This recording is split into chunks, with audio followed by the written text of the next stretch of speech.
Muhtasari wa siku unaletwa kwako na Ikra 95.0 FM Nairobi.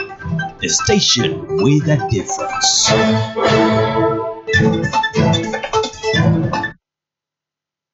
Assalamu alaikum wa rahmatullahi wa barakatuh, na karibu kwenye muhtasari wa Ikra FM 95.0. Mimi ni Abdul Hamid Suleiman. Mbunge wa Kiharu Ndindi Nyoro amedinda kutangaza hatua atakayochukua ya kisiasa kufuatia kuondolewa kwake kama mwenyekiti wa kamati ya bajeti na matumizi.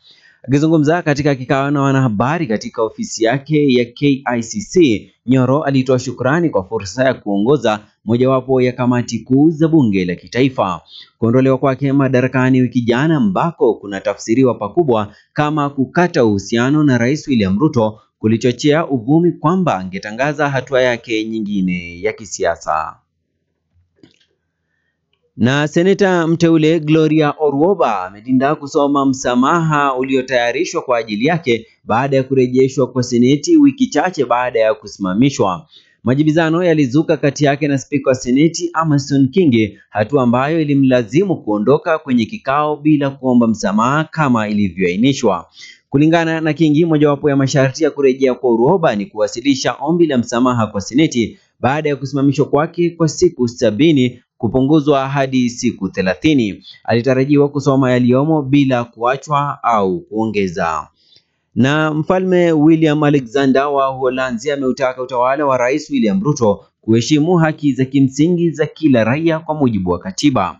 Mfalme huyo ambaye yuko nchini kwa ziara ya kiserikali ya siku 3 alisema kuwa ziara yake itazingatia masuala muhimu kama vile haki za binadamu, utawala bora na uwajibikaji. Alifichua kuwa atazungumza na vijana wa Kenya katika ubalozi wa Uholanzi ili kuelewa matatizo yao. Kufuatia mkutano katika ikulu, viongozi hao walitia saini hati 3 za makubaliano na barua ya nia.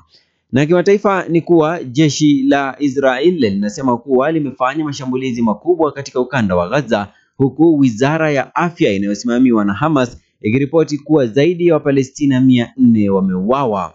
Jeshi la ulinzi la Israel IDF lilisema linashambulia kile kilichokiita maeneo ya ugaidi ya Hamas. Mashambulizi yanaendelea na IDF hivi karibuni ilitoa maagizo mapya kuhama kwa maeneo mengi. Mahmoud Abu Wafa, naibu waziri wa mambo ya ndani huko Gaza na afisa wa ngazi ya juu wa usalama wa Hamas katika eneo hilo, ni miongoni mwa waliofariki. Zimekatika dakika 6 baada ya saa 11 majira ya Afrika ya Mashariki. Huo ndio mwisho wa muhtasari. Mimi ni Abdul Hamid Suleiman. Ungana nasi itimiapo saa 12 kamili.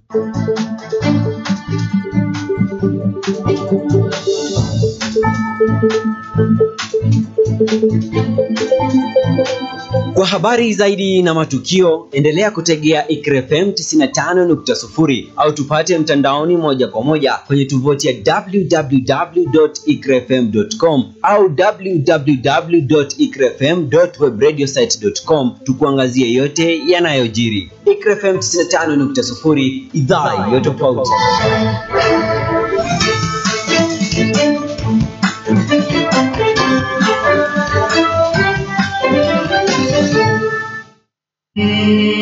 Mtume Muhammad sallallahu alaihi wasallam amesema, yeyote atakayemsaidia yatima atakuwa na yeye hivi, akionyesha ishara ya vidole viwili.